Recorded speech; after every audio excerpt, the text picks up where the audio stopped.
मतलब क्या होता है? इंडेंचर्ड लेबर का मतलब होता है एक तरीके का लेबर जिसको कि एक कॉन्ट्रैक्ट के जरिए या फिर एक तरीके के क्या कहते हैं, बॉन्ड के जरिए उसको बांध कर रखा गया है। और इंडेंचर्ड लेबर में जो लेबर जाते थे कहीं पर काम करने के लिए, वो कुछ समय के लिए अपने घर वापस नहीं आ सकते थे और वहीं पर उनको काम करना होता था। फॉर एग्जांपल इंडिया में ये 5 सालों के लिए अप्लाई था कि जो लेबर कहीं पर जाएंगे काम करने के लिए उनको 5 साल के लिए काम करना होगा। तो इनको आप सिंपली में बंधुआ मजदूर समझ सकते हैं, या फिर इनको कहा जाता था हिंदी में गिरमिटिया मजदूर। तो अब हम पढ़ते हैं इस टॉपिक को। तो देखिए, जो इंडेंचर्ड लेबर का एग्जाम्पल है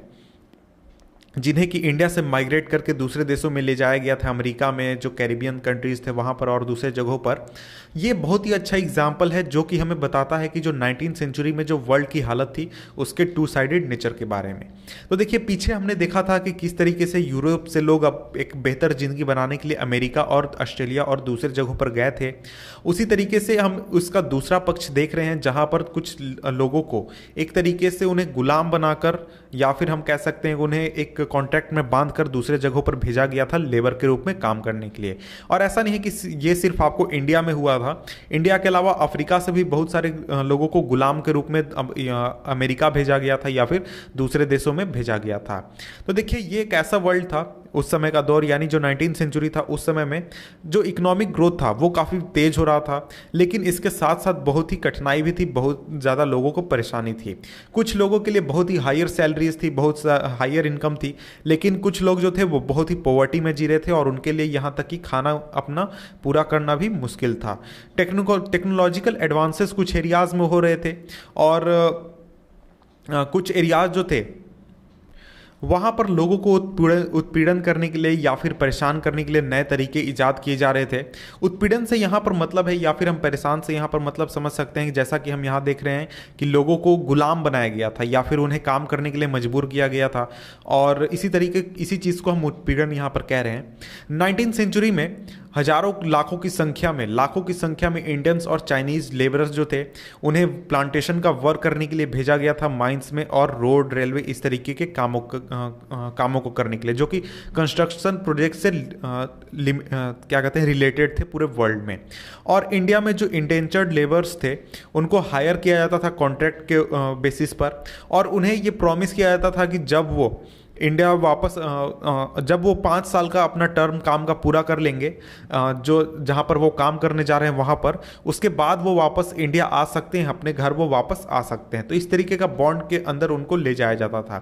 तो इंडिया से जो ज़्यादातर इंडेंचर्ड लेबर जाने वाले लोग थे, यानी गिरमिटिया मजदूर जो थे, वो आज के आपके ईस्टर्न उत्तर प्रदेश यानी पूर्वांचल जो है वहाँ से आते थे, या फिर बिहार से और सेंट्रल इंडिया से आते थे। इसके अलावा तमिलनाडु के जो ड्राई डिस्ट्रिक्ट थे जो कि प्रभावित थे, सूखाग्रस्त इलाके थे, उन इलाकों से भी आते थे। और मिड 19वीं सेंचुरी में इन इलाकों में बहुत तरह के चेंजेस आए थे, जैसे कि जो कॉटन इंडस्ट्री थी वो डिक्लाइन हो गई थी, और जो लैंड रेंट्स थे यानी कि जो ज़मीन का भाड़ा था वो भी काफ़ी ज़्यादा बढ़ गया था। इसके अलावा बहुत ज़्यादा संख्या में लैंड्स को क्लियर किया गया था माइंस और प्लांटेशन के लिए।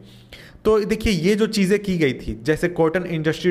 एक तरीके से ख़त्म हो गई, तो इस वजह से जो लोग आर्टिसंस थे, जो लोग कॉटन इंडस्ट्री में वर्क करते थे, उनके पास किसी तरीके का काम नहीं था, किसी तरीके का जॉब नहीं था। इस वजह से मजबूरी में उन्हें लेबर के रूप में काम करना पड़ता था, या फिर उन्हें मजबूरी में उनका फ़ायदा उठाया गया और गिरमिटिया मजदूर में उन्हें शामिल कर दिया गया। इसी तरीके से जो किसान अब लैंड रेंट चुकाने में सक्षम नहीं थे, या फिर उस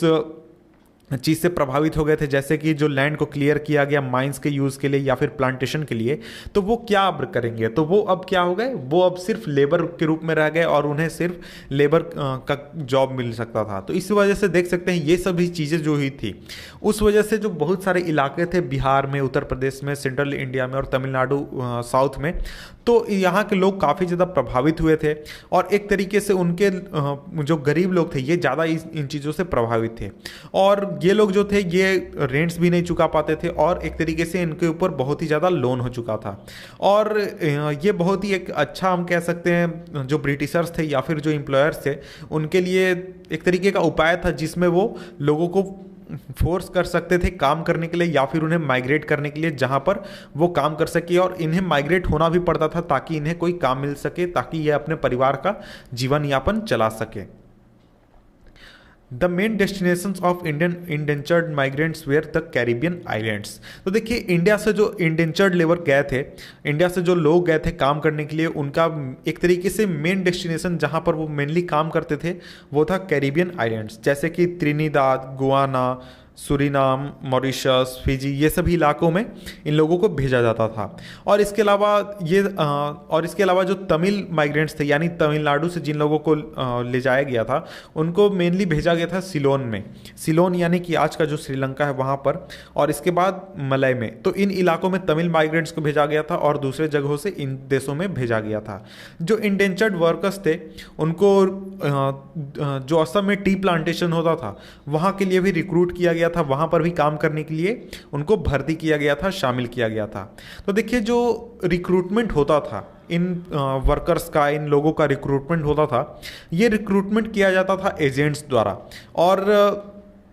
ये एजेंट्स रखे जाते थे उन लोगों द्वारा, एम्प्लॉयर्स द्वारा। यानी कि अगर किसी का कोई प्लांटेशन का बिजनेस है या फिर कोई एक चाय का बगान का मालिक कोई है, तो वो लोग एजेंट्स को हायर करते थे लेबर्स को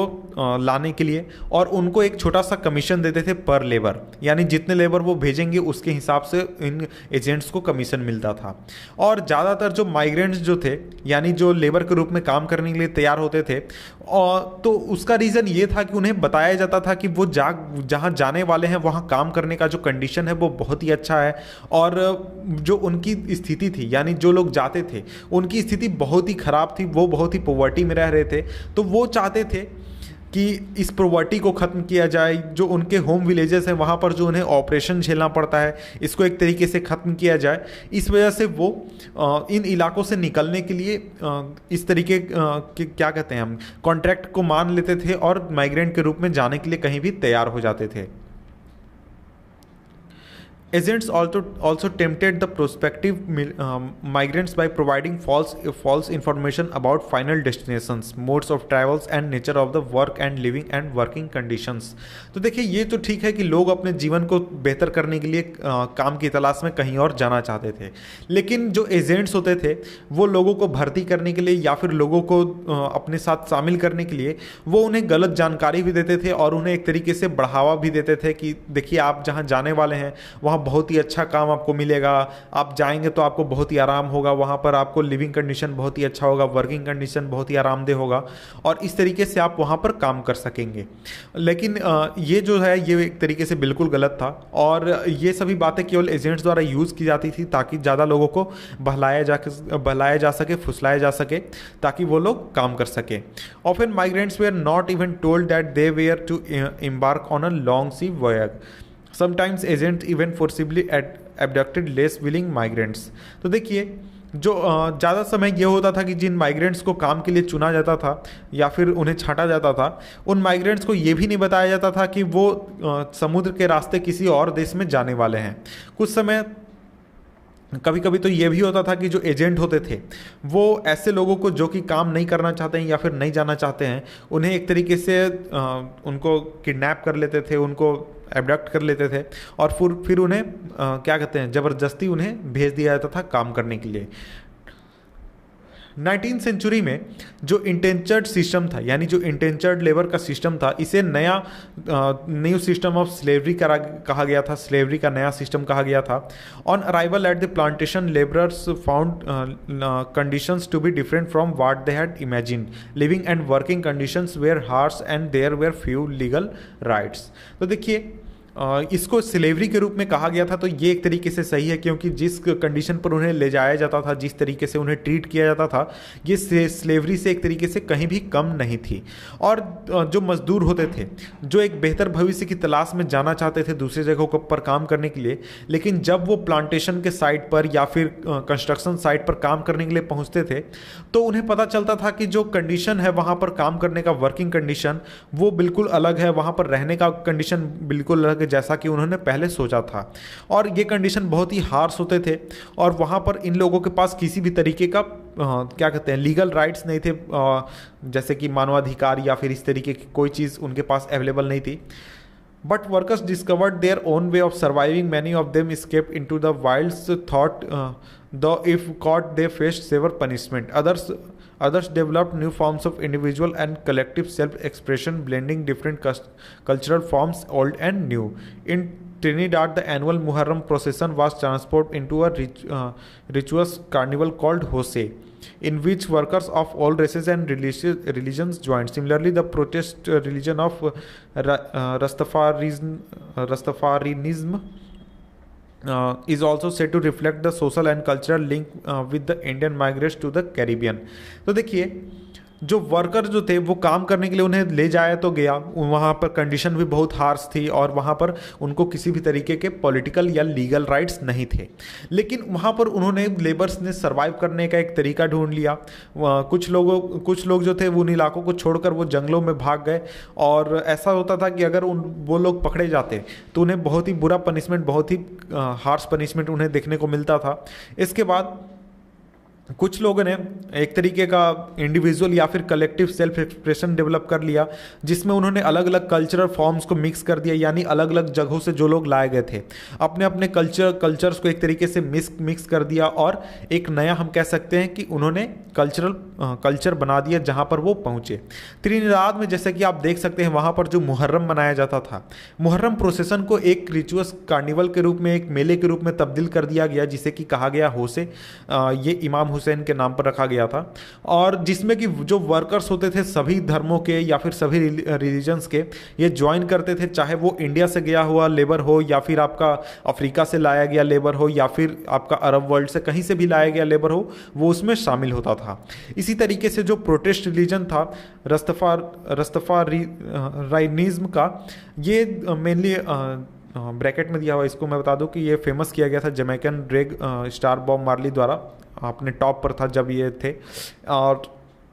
ये जो धर्म था रस्ताफारिज्म, ये एक तरीके से रिफ्लेक्ट करता था सोशल और कल्चरल लिंक जो इंडियन माइग्रेंट्स का था कैरिबियन में, इस चीज़ को ये रिफ्लेक्ट करता था। इसके बाद जो चटनी म्यूजिक पॉपुलर था त्रिनिदाद में और गुआना में, ये एक तरीके का क्रिएटिव कंटेम्प्रेरी एक्सप्रेशन था, जो कि पोस्ट इंडेंचर पीरियड का एक तरीके का एक्सपीरियंस था। तो ये जो फॉर्म बनाए गए थे कल्चरल फ्यूजन का, तो ये एक तरीके का ग्लोबल वर्ल्ड बनाने में एक प्रोसेस के रूप में हम देख सकते हैं, जहाँ पर देख सकते हैं कि त्रिनिदाद में सभी जगहों के कल्चर्स को मिक्स करके, यानी अफ्रीका का कल्चर, इंडिया का कल्चर और भी दूसरे जगहों का कल्चर, इनको फ्यूज़ करके, इनका फ्यूज़न करके एक नया क्या कर सकते हैं फ्लेवर बनाया गया था, और जिसमें कि जो ओरिजिनल उसके कैरेक्टरिस्टिक्स होते थे किसी भी कल्चर के, वो एक तरीके से ख़त्म हो जाते थे, लूज़ कर जाते थे, और कुछ एक बिल्कुल नया